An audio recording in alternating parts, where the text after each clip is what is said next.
So hello everyone, welcome back to the channel. तो इस video का मेन एम होने वाला है कि आपको पता लगे कि R P Y Q still relevant. अब जो एग्ज़ाम्स होने वाले हैं आगे चल के C G L, C H L, M T S, तो उसमें पी वाई क्यूज़ का क्या कोई रोल रहेगा या नहीं रहेगा। क्योंकि जैसा आपको पता था कि पहले करवाती थी एग्ज़ाम एस एस सी की T C S, Tata Consultancy Services, जिसका टेंडर अब एस एस सी ने अनफॉर्चुनेटली हटवा दिया है। तो अब उसके जो नए साथी है, एसएससी का नया साथी कह देंगे इसको, एडिक्विटी करियर टेक्नोलॉजीज़ है इसका नया जो टेंडर रोल करता है इस समय एग्ज़ाम कंडक्ट करवाने में। तो पहले दिन कल ही पहली शिफ्ट जितनी भी चली, पहले 10th लेवल की एग्ज़ाम लेवल पर बहुत सारे सवाल उठाए बहुत लोगों ने। फिर जो ग्रेजुएट लेवल के एग्ज़ाम था उसको कहने लगे हार्ड है। काफ़ी चीज़ें पहले ही दिन हम लोगों को देखने को सुनने को मिली थी। कई सेंटर्स को लेकर लोग कह रहे थे कि सेंटर्स पे फैसिलिटीज़ प्रॉपर नहीं है, सेंटर्स ऐसे ही हैं। क्योंकि टाटा कंसल्टेंसी सर्विसेज के जो सेंटर्स थे भाई साहब, उसकी तो कोई कंपैरिजन नहीं। Tata T C S was the diamond. लेकिन इसमें अब हम लोग कुछ कर तो सकते नहीं हैं, जब बदल चुका है तो अब एडिक्विटी आ चुकी है, तो हम लोगों को उसी के हिसाब से ही सब काम करना पड़ेगा। अपना अब आप कुछ नहीं कर सकते आप। तो मेन जो बात है कि अब जो पी वाई क्यूज़ थे, जो भी क्वेश्चन आज तक पूछे गए थे टी सी एस के एग्ज़ाम्स में, एस एस सी, तो क्या वो रेलेवेंट हैं? क्या उनको पढ़ने से कुछ अंतर आएगा? क्या आएगा? कुछ कुछ नहीं कह सकते अभी हम।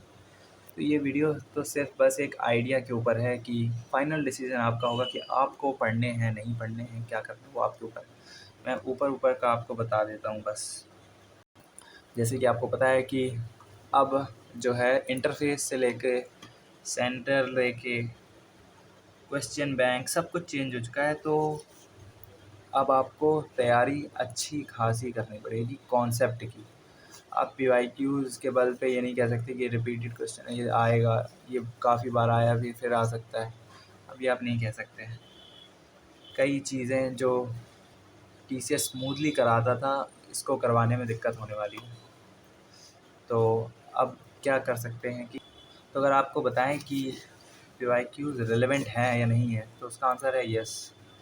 पी वाई क्यूज़, क्योंकि पी वाई क्यू का अर्थ क्या है? Previous year questions. और सिलेबस तो बदला नहीं है, कॉन्सेप्ट भी एकदम। अगर आपका कॉन्सेप्ट क्लियर है तो पी वाई क्यूज़ आपके लिए बहुत हेल्पफुल रहते हैं। तो सबसे पहला आप फोकस करना चाहिए आपको अपने कॉन्सेप्ट बेस बिल्ड करने में, फिर उसके बाद की आगे चीज़ों को बढ़ाने में।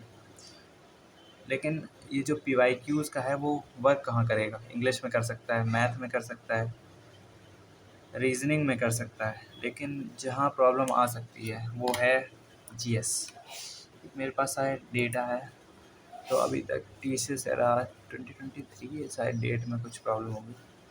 तो मैथ्स में जब तक टी सी एस थी फार्मूला बेस्ड आते थे, अब एडिक्विटी की एरा में कॉन्सेप्ट बेस्ड आते हैं। रीजनिंग थी, हैवी पैटर्न होता था, इसमें डाइवर्स पजल पूछ रहे हैं। इंग्लिश थी सिंपल ग्रामर, वोकैब को बहुत प्रेशराइज़ किया जाता था, बहुत अच्छी वोकैब पूछते थे। ये एडिक्विटी में कुछ कह नहीं सकते, अभी कुछ ही एग्ज़ाम्स एस एस सी से कंडक्ट करवाए हैं इसने। तो जी के में क्या होता था, स्टैटिक जी के होती थी वो काफ़ी हैवी आती थी, अच्छी खासी, मतलब 25 में से आप मानिए 12 to 13 14 क्वेश्चंस बनते ही थे स्टैटिक जी के। अब एडिक्विटी के एरा में मिक्स्ड क्वेश्चन, कुछ भी नहीं कह सकते, करंट अफेयर्स आ जाएंगे 5 6 7 8, कुछ भी आप कुछ भी प्रेडिक्ट नहीं कर सकते कि कितना क्या किसका वो होने वाला है। तो अब ये नहीं कह सकते कि अब इसका वेटेज इतना होगा उतना होगा उतना होगा, जब जिस हिसाब से एग्ज़ाम्स होते जाएंगे। बात ये भी सुनने में आ रही है कि एआई पेपर जनरेट कर रहा है, और ये बात कई हद तक सही भी है। क्योंकि 10th लेवल का आप देखेंगे तो अगर एआई से आप करवाते हैं कोई भी चीज़, तो शुरुआत में वो पहली दूसरी 2 3 मतलब उसको बताना पड़ता बार बार उसको परफेक्ट करने के लिए।